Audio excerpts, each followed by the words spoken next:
৩ৰ পৰা ১৪ মাৰ্চলৈ গ্ৰন্থমেলাৰ মাজতে থাকি দিনবোৰ কেনেকৈ যে পাৰ হৈ গ'ল ধৰিবই নোৱাৰিলোঁ। সন্মানীয় বিশিষ্ট অতিথিসকলক গ্ৰন্থমেলাৰ দুৱাৰ মুকলি কৰিবলৈ গ্ৰন্থমেলাৰ দুৱাৰৰ কাষলৈ আহিবলৈ অনুৰোধ কৰিছোঁ।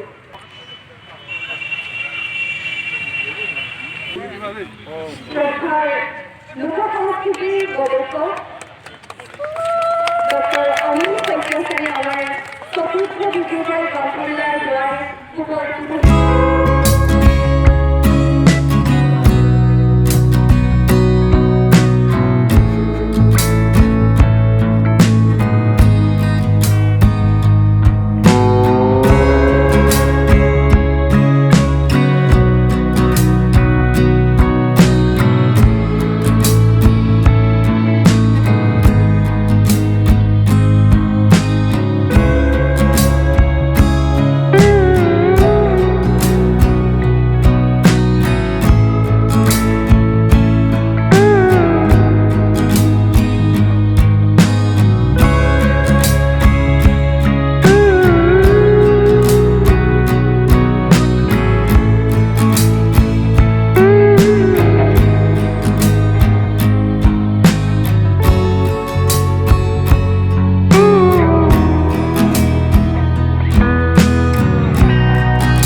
আৰু এদিন বাকী আছিলে, বহুত বেয়া লাগিব ন?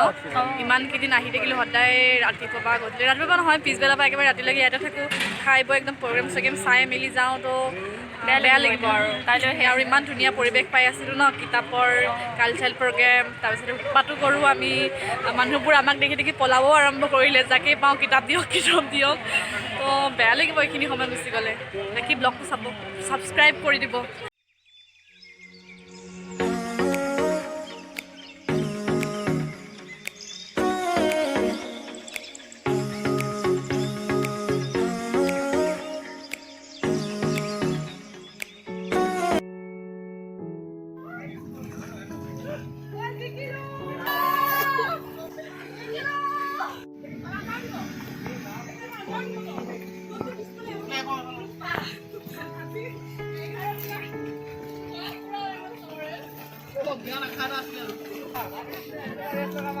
গ্ৰন্থমেলাৰ হাঁহি ফূৰ্তিবোৰ এইদৰেই সামৰি ৰাখিলোঁ ভিডিঅ'টোৰ জৰিয়তে।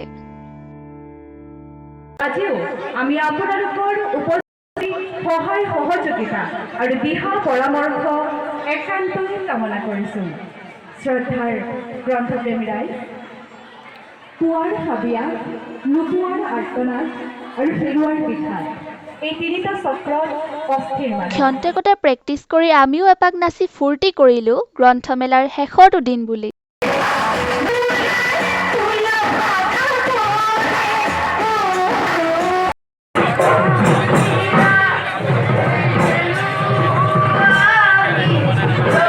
এইদৰেই আমি প্ৰগ্ৰেম কৰি বিভিন্ন প্ৰগ্ৰেম চাই বহুত এনজয় কৰিলোঁ গ্ৰন্থমেলাৰ শেষৰটো দিন।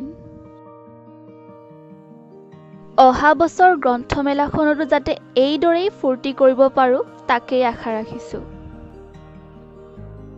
এইকেইখন কিতাপেই মই গ্ৰন্থমেলাৰ পৰা সংগ্ৰহ কৰি ৰাখিলোঁ।